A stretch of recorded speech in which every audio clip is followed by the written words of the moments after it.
चलिए निर्गुण के भाव लागल।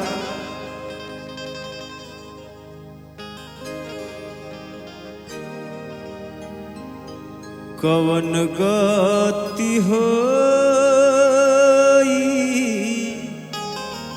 हमारी ये साहेब जी, कवन गति होई हमारी ये साहेब जी,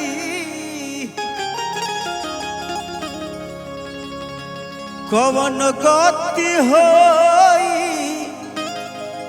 हमारी ये कवन गति होई हमारी ये साहेब जी, तो कवन गति होई हमारी ये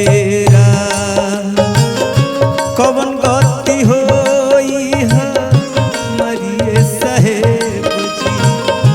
कवन गति होई हमारी ये कवन गति होई हमारी ये साहेब जी, कवन गति होई हमारी ये कवन गति होई हमारी ये साहेब जी, कवन गति होई हमारी ये कवन गति होई हमारी ये साहेब जी, कवन गति होई हमारी ये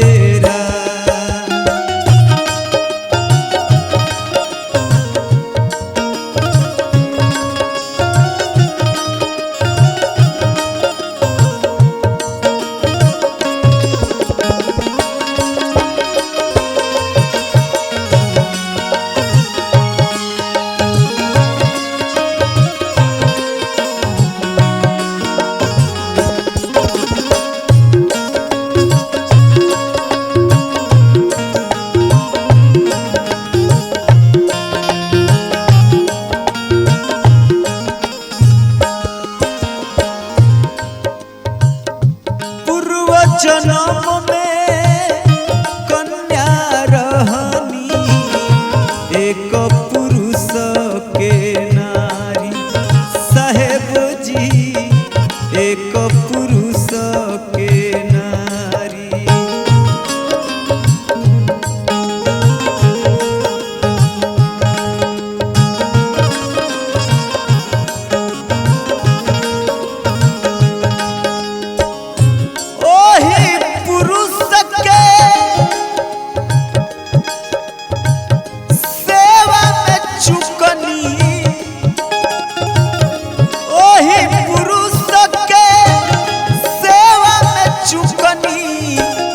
हो गई पाँच भतारी रे साहेब जी, कवन गति होई हमारी ये कवन गति होई हमारी ये साहेब जी, कवन गति होई हमारी ये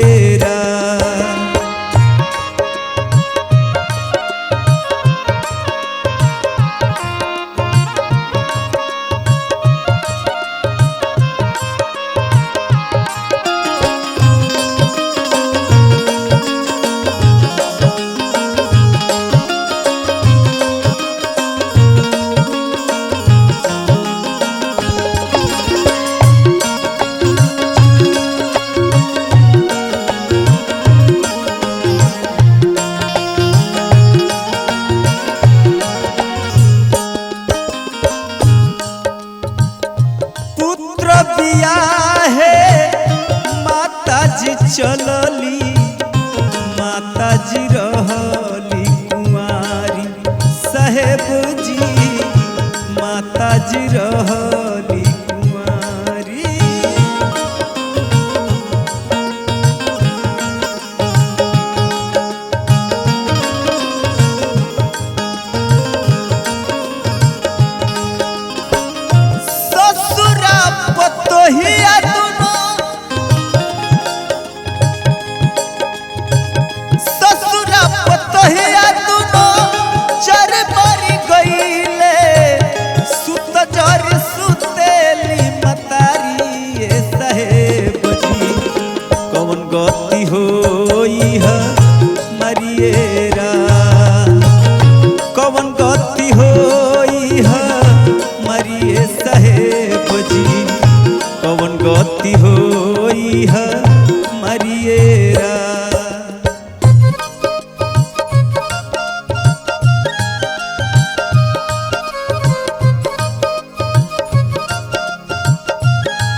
कहत कबीरा सुनो भाई साधो यह पद है निर्वाणी साहेब जी यह पद है निर्वाणी।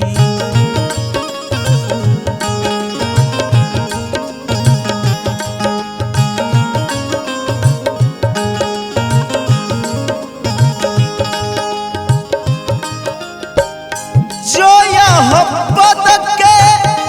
औरत गई है जो यह पद के औरत गई है उहे बाट जगावा में ज्ञानी ए साहेब जी कौन गति होई है